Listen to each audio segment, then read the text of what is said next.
Di tengah maraknya praktek korupsi dan materialisme yang dianggap menggerogoti moralitas bangsa, sejumlah tokoh Batak menggelar diskusi publik yang mendesak pemurnian nilai-nilai adat Batak pada tanggal 7 Maret 2025 di Pancoran, Jakarta Selatan. Karena ada nilai merit system, orang yang berprestasi ya itu yang mendapatkan tempat yang lebih baik. Orang yang bekerja keras akan lebih baik. Orang yang pintar, orang yang bijak, orang yang punya kompetensi itu mendapatkan tempat yang lebih baik. Sekarang terlihat tidak seperti itu.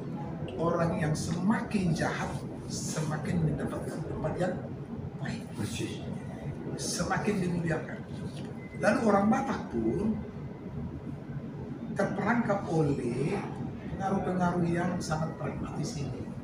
Jadi orang Batak itu memiliki tempat bila mana dia memiliki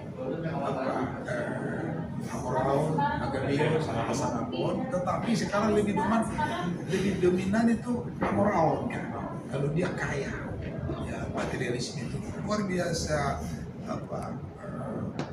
mempengaruhi orang Batak, sehingga sistem nilai yang dibangun oleh nenek moyang kita itu, hal-hal dasar itu, nilai-nilai spiritualitasnya itu, nilai-nilai intelektualnya itu tak berkembang. Kalau orang Batak kan disebut mata guru roha sisihan. Ya. Lalu ijuk di para-para, hotang di par latihan. Nabi sunnah punahata atau lalu ada banyak yang namanya pasal yang mendorong kita supaya semakin satu. Patun hamuluan, tuis hamaluan. Ya. Petuah-petuah orang Batak yang sejak dulunya itu seolah-olah tidak berguna. Karena sekarang kalau semakin pantun, semakin benar, tempatnya semakin sempit. Tetapi semakin serakah, semakin pragmatis, semakin dia tidak setia, tempatnya semakin luas.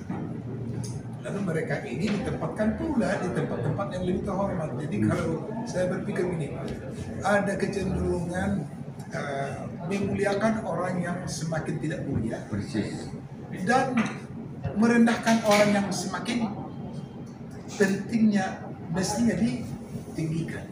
Merendahkan yang mestinya ditinggikan, ya, memuliakan yang mestinya direndahkan, sehingga tidaklah. Jadi kalau ini terus-menerus dibiarkan, ya lama-lama nanti kita kan lembaga pendidikan yang terutama itu adalah keluarga. Lalu dia tontonlah negara ini ekosistem yang mempengaruhi cara berpikir dia. Jadi ada pengaruh genotip, ada fenotip. Jadi ini yang disebut dengan fenotip lingkungan. Pemberitaan yang terus-menerus adalah akan menjadi sebuah kebenaran. Dan kita sudah dengar bahwa media sosial itu kan 80% hoax. Itu diproduksi untuk kepentingan orang-orang tertentu, bahkan orang-orang tertentu ini adalah yang memiliki niat-niat yang tidak positif, sehingga pengetahuan orang nanti lebih didominasi memilih hal-hal yang tidak positif. Artinya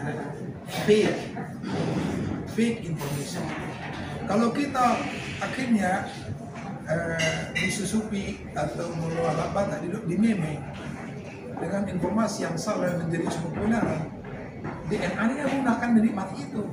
Saya khawatir orang Batak menikmati kebohongan-kebohongan ataupun berita-berita yang tidak berkualitas, sehingga daya analisisnya akan semakin yakin sekali tadi Pak Menurut katakan orientasi dan nilai budaya Batak itu adalah Hamorau, Nasangapon, Agabio.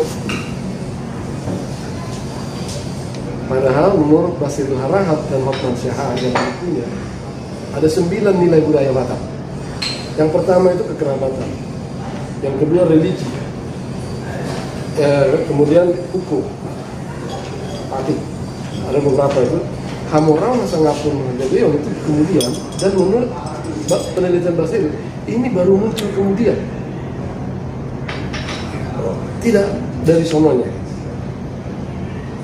Nah, kalau kita di Hamorau Masangapun Leon, maka kerakusan yang akan muncul di depan.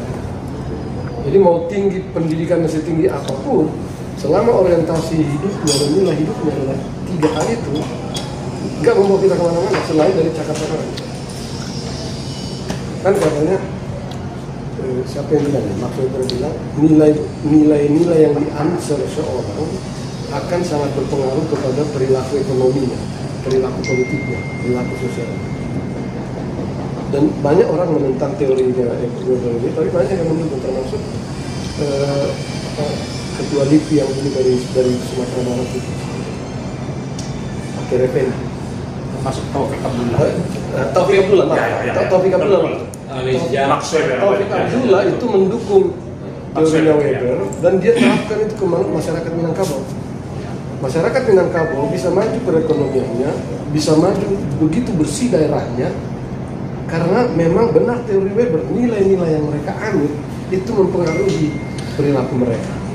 Sayangnya ini nggak berlaku buat orang Batak. Nilai-nilai yang dianut oleh orang Batak nggak berpengaruh kepada perilaku ekonomi, perilaku sosial. Atau memang nilai-nilainya sudah rusak. Saya menganggap nilai-nilainya sudah rusak. Sudah terkorupsi menjadi 3 hal. 9 nilai budaya yang ada di Basilu Harahap itu yang disebutkan itu, orang Batak udah nggak peduli yang lain selain 3 hal ini. Lihat aja pesta-pesta Batak, 3 hal ini aja yang selalu diucapkan. Hamorau Masangapun Leon. Jadi saya pernah katakan di sebuah diskusi, pesta-pesta kita sangat brutal. Itu si Edward Tinggal Siahaan yang bilang brutal. Lalu saya bilang, bukan brutal, barbar. Pesta Batak itu sangat barbar. Lihat aja pesta. Paranak pegang mic, Parboru pegang mic, ngomong dua-duanya. Musiknya kencang banget. Kita nggak bisa ngobrol di pesta Batak. Nggak bisa. Manortor, Roma hula-hula mabuan ulos, Manortor nasi dari sob, bisa bagian anak kainaina manortori di hepeng sudah. Ditortori nasi gedang nak. Ini barbar banget kan. Nilai-nilai yang kita anut itu kepengaruh dari Hamorau Masangapun Leon tadi. Tidak lagi kekerabatan, hukum, patik, religi tidak lagi diindahkan. Lagu-lagunya pun tidak mencerminkan budaya. Ya orang mau ulah tata sopa mabai macamnya beda. Nah, beda. Jadi menurut saya kalau tanah Batak mau maju, kita harus rafinasi. Harus rafinasi. Ada contoh yang sama. Menyuruhkan orang Batak, contohnya lah, gereja itu harus konsisten memilih orang-orang yang berkata budi. Jangan itu lagi. Kalau Pak Siahaan ini boleh di-share. Kalau Pak Siahaan nggak punya uang, biarpun pintar, biarpun berpendidikan, nggak akan bilang jadi panitia apa atau jadi komisi apa di gereja. Tapi kalau punya uang baru, nanti jadi ketua komisi ini. Kalau nggak punya uang, nggak. Tapi saya sambung sedikit. Bahasanya tadi. Memuliakan yang tidak pantas dimuliakan. Itu dia karena uang. Ya, karena uang. Di Golkar itu sekarang